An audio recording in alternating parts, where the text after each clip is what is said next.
சட்டி வச்சுக்கிறோம். இந்த சட்டி வச்சோடனே சிக்கன் எடுத்திருக்கேன். அது வந்து சிம்பிளாக செய்கிற டிஷ்ஷு பாருங்கள். இதை வந்து தாச்சியை வச்சு கறியை போட்டாச்சு, அலசி இதோடு வச்சாச்சு.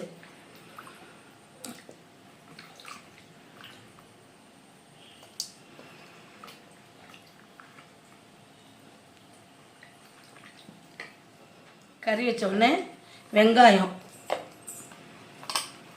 ஒரு 4 வெங்காயம் எடுத்துருக்கேன், அதோடு சேர்த்துக்குருவோம். ஒரு 10 வரமிளகா அதோடு சேர்த்துக்குருவோம். தேவையான அளவு மஞ்சப்பொடி,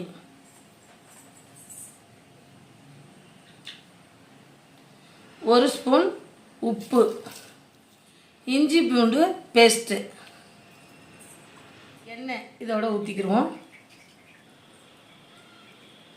எண்ணெய் ஊற்றிட்டு தண்ணி,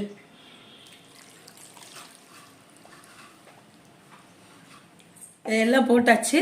போட்டதும் அடுப்பை ஆன் பண்ணி அப்படியே சட்டியை தூக்கி அடுப்பில் வச்சுருவோம். வச்சு மூடி வச்சுருவோம். பாருங்க,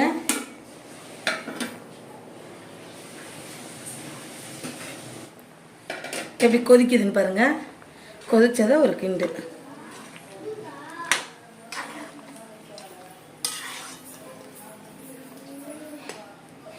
பாருங்க, எப்படி கொதிச்சு வந்துக்கிட்டு இருக்குன்னு.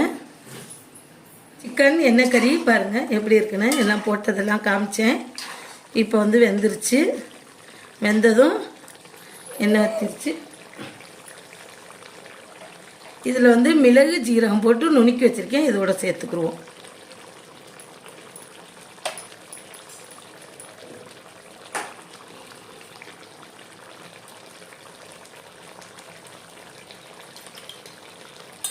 கொஞ்சம் கருவேப்பிலை,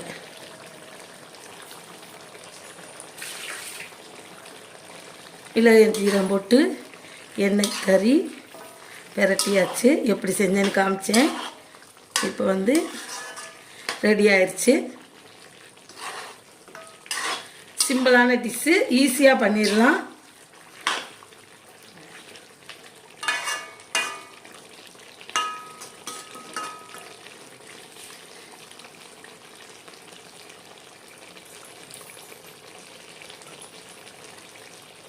நல்லெண்ணெய் இதோட கொஞ்சோண்டு நல்லெண்ணெய் சேர்த்துக்குருவோம்.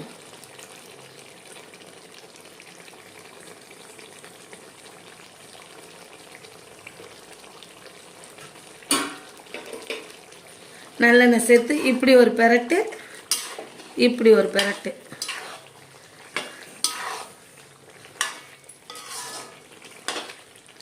பாருங்கள் எண்ணெய் கறி எப்படி செஞ்சுருக்கேன்னு. செம்மையாக இருக்கும். சாம்பார் சாதம், தயிர் சாதத்துக்கு சாப்பிட்றதுக்கு நல்லா ஈஸியான மெத்தடு. சீக்கிரம் செஞ்சிடலாம், டேஸ்ட்டாக இருக்கும். ரெடி ஆயிடுச்சு எண்ணெய் கறி. எடுத்து வைக்கிறேன்.